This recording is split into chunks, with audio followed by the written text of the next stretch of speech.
Assalamu alaikum, barkanku da zuwan tasha mu ta kai ta online tech.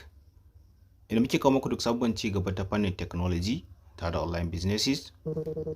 Idan wannan shine farkon zuwa tasha mu, kada ka manta ka danna mana subscribing, sannan ka danna alamun ƙararrawa domin samun bidiyon mu da zarar mun ɗora. Mun gode. A cikin wannan bidiyon wani platform ne mai suna Keep Faith. So amma a koda yaushe idan muka kawo platform su wanda suka shafi irin haka, so muna ba mutane shawaran cewa kada wanda ya je depositing a cikin platform irin haka, saboda platform din za ka ga cewa ba wani karko ne da su ba, ko kuma in ce ba wani lassin suke ba. Da yawanci platform din za ka ga sun ce maka gashi akwai abin nan a ciki, irin za a dan sa maka wani capital kai kuma ka ce capital, sannan sai ka rinka withdrawal. So gaskiya za ku ga cewa ba wani lassin suke ba.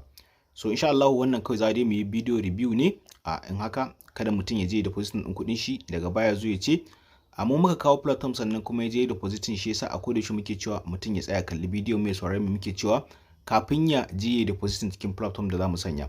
Akwai platforms da dama wanda zamu kawo wanda mutum zai iya zuwa ya sa kuɗin shi wanda zai samu karuwa da su sosai insha Allah. Wannan dai kawai muna yin talla ne, bidiyo review ne mu ma aka bamu, dan haka ba mu ce kowa ya sanya kuɗin shi ba. So da farko yanda wannan platform din yake, so kai tsaye kamar yadda kuke ganin suna yin wasu 'yan bayanai nan wurin. A koda yaushe ina ga muku kada mutum ya je depositing kuɗin shi. Za ga cewa idan kai sign up za su baka 18 USDT a ciki, amma za su ce sai ka cika wato sai ka cika irin kamar a ce 10 USDT sannan za ka iya sayan BIP1. To kun ga ya za a yi, su da za su iya bada 15 USDT ya kamata a ce za su iya bada gaba ɗaya. So bayan nan wurin dai kawai dama dai wannan bidiyo review ne zan yi. So idan ka danna kawai za ka taɓa, in ka za ga a nan wurin idan kana da BIP1 za ka gan cewa ana saida shi a $26. Za ka rinka samun 4% rebate daily income wato 1.05.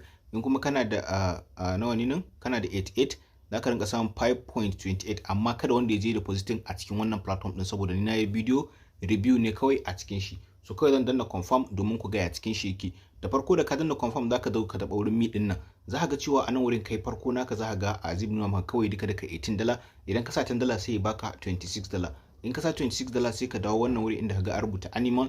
In ka taho nan ƙasa za ka ga cewa akwai irin gashi nan BIP1, BIP2, BIP3. so saboda na riga na yi purchasing, amma inda ban yi purchasing ba, da ka zo wannan wurin ka danna za ka ga zai baka damar ka je BIP1 wanda kuma daily za ka rinka withdrawal na 1.04 USDT wanda zan je in yi withdrawal din gaban ku, kowa yana gani, sai dai ina ƙara gayawa kada wanda ya depositing.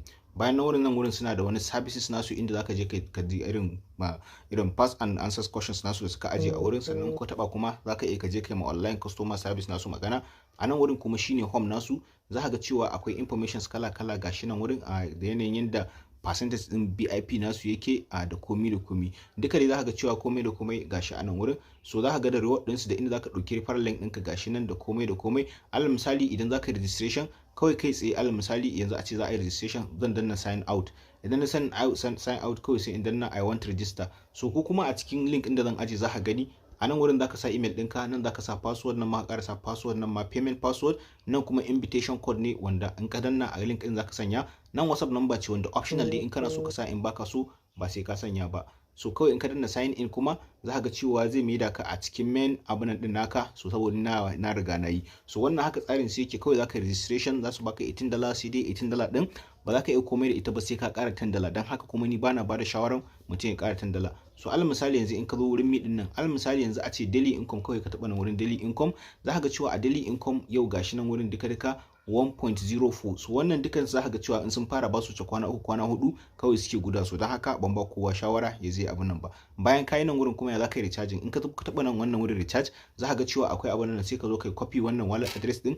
In ka copy wallet address ɗinka sai ka je ka turo TRC20, kana taɓa turo TRC20 sai ka taɓa wannan wurin kawai submit. Za ka ga cewa duk shi iri ɗaya ne da na irin Tron da muke kawowa da sauran abubuwa, sai dai su Tron gaskiya su sun fi annan, saboda inda Tron ne za mu ba da garanti din mutum zai iya depositing, mun san cewa insha Allah kafin dai a ce sun gama mutum zai samu abin da ya samu. So wannan kenan. Idan kuma za ka yi withdrawal, za ka taɓa wannan wurin withdraw, za su ce maka kai setting withdrawal password naka da komi da komi. So kawai sai in taɓa shi kamar haka. Idan taɓa shi kamar haka nan za su ce maka ka sanya withdrawal password. So dama ni ina da login password, ina da kowane. So bari in dawo nan baya dan na cancel. So idan kawai zan taho nan wurin personal information, ina zo wurin personal information, a nan za ka ga cewa akwai account, akwai recharge balance, akwai me duka dai ga sunan abubuwa kala. In kuma ka zo nan wurin za ka gani account security. nan wurin inda zaka dan gyara security din account din kai da sauran abubuwa. So yanzu alal misali kawai yanzu in taba wannan withdrawal, na taba withdrawal za su ce man withdrawal password not set, sai in taba okay. Sai ne suka ce in sa login password, kawai zan sanya login password dina nan.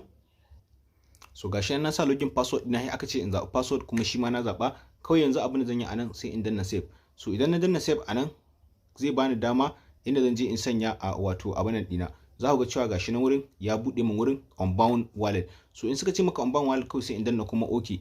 Ina danna okay anan wurin, shikenan kuma sai in yi adding wallet address ita wato TRC20 a ko Binance ko ma dai wacce ce zaka dauko, kawai zaka iya ka sanya ta a wannan wurin. Anan kawai sai ka danna ka sanya wallet address ɗinka. Idan na sanya za ku ga cewa wannan ita ce wallet address ita, nan kuma in sanya transaction password ita wadda na seta yanzu nan. So kawai sai in sanya ta alal misali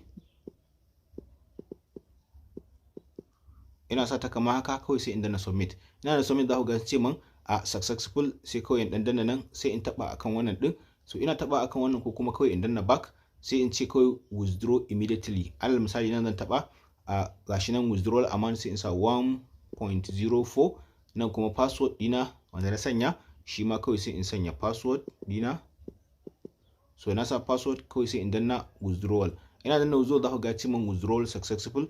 So da ya ce withdrawal successful, a bari mu dan duba wurin a withdrawal, sai mu duba withdrawal record mu ga cikin minti nawa ne zai ji. Gashi na nuna mana 2, bari mu ga cikin minti nawa zai shiga. So za ku ga bai wani dauki wani lokaci ba, gashi na nuna man transparent, wato ya shiga cikin wallet address ina kenan. So wannan kawai haka suke, ba wani abu bane suke da mai wahala dai, kawai haka tsarin su yake da sauransu. So insha Allah abin da na gaya muku cewa a kada wanda depositing a ciki, kawai mun yi video review ne. So insha Allah anan zamu tsaya da wannan bidiyon. Idan wannan shine farkon zuwan ka ta mu, kada ka manta ka danna subscribing, sannan ka danna alamar ƙararrawa domin samun bidiyo mu da zarar mun dora. Mun gode.